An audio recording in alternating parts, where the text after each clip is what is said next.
Mes chers frères et sœurs, le message d'aujourd'hui est très clair. L'importance de l'humilité, la foi, la persévérance dans la prière et la sagesse, savoir qui est Dieu. Cette femme,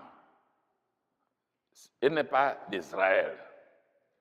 On nous appelle les immigrants ici. Il est une immigrante, elle est venue d'autres pays, de Cana.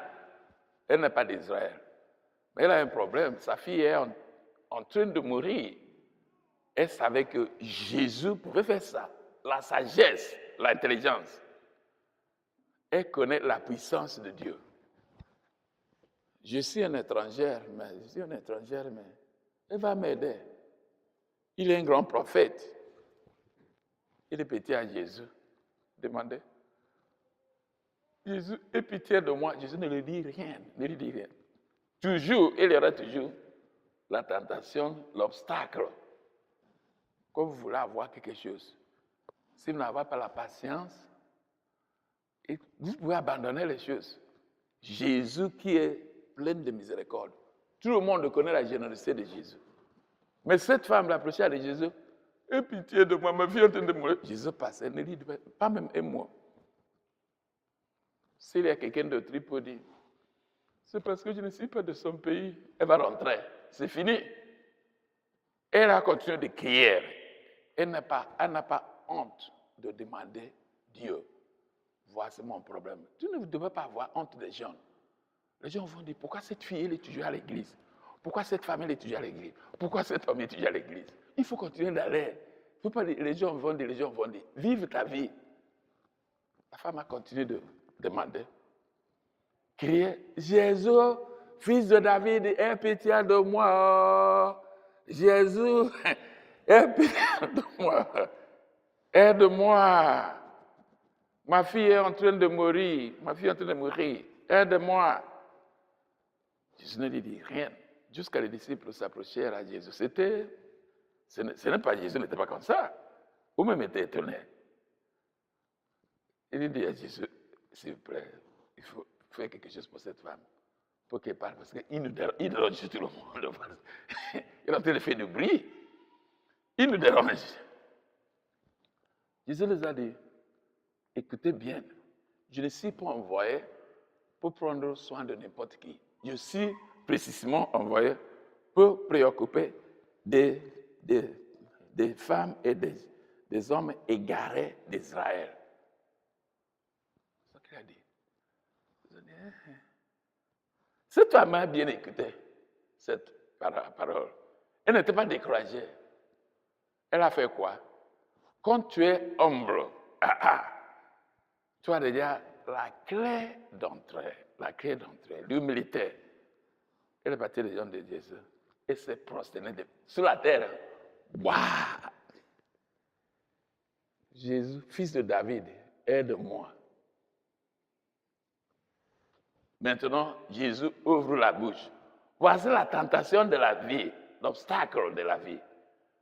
Avant d'avoir quelque chose, tu vas souffrir, tu vas avoir la patience. Tu dois être intelligent pour arriver jusqu'au but.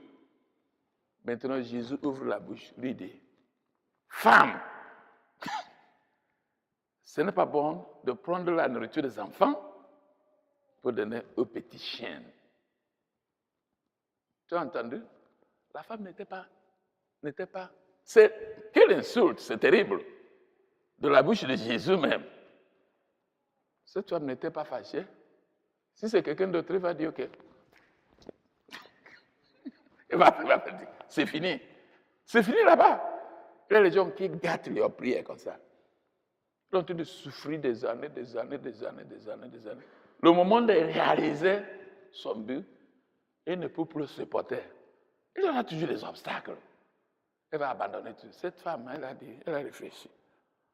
Dans sa humilité, elle a dit que, oh, Jésus, tu as raison. Tu as raison. Je suis une chienne. Mon mari, c'est une chienne. C'est pourquoi Si ton enfant est chien, ça veut dire que vous êtes des chiens. Je suis la mère des chiens, mon mari c'est le père des chiens, nous sommes des chiens. Et tous les enfants sont des chiens. Jésus, tu as raison. Justement, tu as dit la vérité. On ne peut pas qualifier d'être humain, non. Nous ne sommes pas dignes de s'asseoir sur la chaise pour manger avec les êtres humains. Nous ne sommes pas dignes.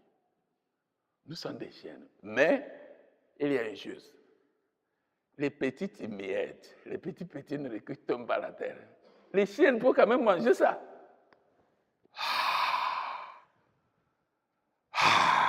Jésus était très émotionné de cette femme. Il s'est dit, oh, quelle humilité, quelle fait, quelle intelligence, quelle persévérance. Femme, ta foi est grande. Que tout passe pour toi quand tu as cru. Fini. À l'instant, sa fille était guérie à la maison. Jésus n'a pas besoin d'aller à sa maison parce que Jésus a vu le niveau de la foi de cette femme. Tu n'as plus besoin d'aller à sa maison. Elle a assez de foi.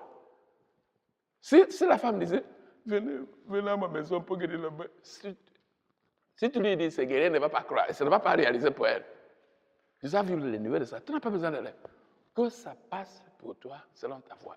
Elle a accepté ça. Elle est rentrée, elle lui dit l'heure, c'est l'heure même que sa fille était guérie. Il faut de réfléchir sur l'attitude de cette femme. Le militaire devant Dieu. La persévérance. Prier, continuer à prier. Il ne faut pas être découragé. Les choses ne peuvent jamais passer pour toi. Ah non. Je vivais avec un prêtre. J'étais un enfant de cœur, mais je vivais avec le prêtre. Tu sais, quand tu es triste, et tu peux aller lui dire, j'étais triste, j'étais troublé, je suis parti lui dire, mon père m'a dit quoi, je lui ai dit, voici. Le problème que j'ai, ça. Il m'a regardé comme ça. Il réfléchit, après il m'a dit que, Clément, la vie, ce n'est pas seulement toujours la mienne. La vie est la mienne. Et la vie est aussi amère. Dans le monde que tu as, la vie, c'est comme la miel, des fois, qui sont très amères. Il faut supporter toute situation de la vie. Il y aura toujours comme ça. Il a dit, mais c'est mon père. Donc, ne crois pas que Dieu va te demander de Dieu quelque chose qui te donne ça. Waouh! Tu te demandes de waouh. Non, ce n'est pas comme ça la vie. Tu vas souffrir. Mais cette femme n'a pas formé cette habitude. Maintenant, c'est quelqu'un qui vivait comme ça. Elle était une femme de la prière, une femme qui a la foi, une femme qui est naturellement humble, naturellement sage. Luc chapitre 18, verset 1, Jésus dit, prière sans cesse, la persévérance, jusqu'au bout, arriver jusqu'à la fin de ta vie. Les gens qui courent la course ne peuvent pas commencer. Tu peux être un truc plus rapide que Ben Janssen. Mais si tu n'arrives pas au but, tu ne vas pas recevoir le salaire. Il faut la persévérance dans la prière. Prière sans cesse. 1 Épître de Saint Paul, apôtre aux Thessaloniciens, chapitre 5, verset 17. Priez sans cesse. Toujours. Luc, chapitre 17, verset 5 à 6.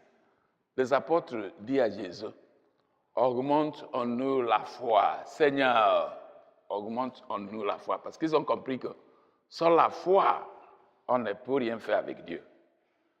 Il faut prendre le temps de demander à Dieu, augmente en moi la foi. La foi est puissante. C'est quelque chose qui nous aide. La prière sans foi est morte complètement. Prier avec la foi. 1 Épître aux Corinthiens, chapitre 13, verset 13. Saint Paul dit, il y a trois choses, trois vertus très importantes dans notre relation avec Dieu. La première, c'est la foi. La foi solide. La deuxième, l'espérance. Tu demandais à Dieu quelque chose, tu croyais, tu espérais, il va faire ça pour moi. Le ciel que Dieu nous a promis, c'est vrai. Tu es en train d'attendre le jour que je vais entrer au ciel. Il ne faut pas continuer à douter, non. Espérance.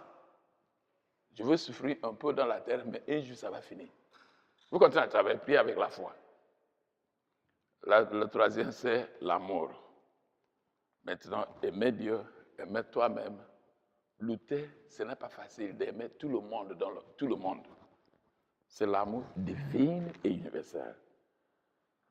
Quand tu es en train de vivre comme ça, la récompense, c'est d'abord la joie intérieure, la paix intérieure, la tranquillité. Oui, c'est comme ça. Donc, on a beaucoup de choses à apprendre de cette femme aujourd'hui.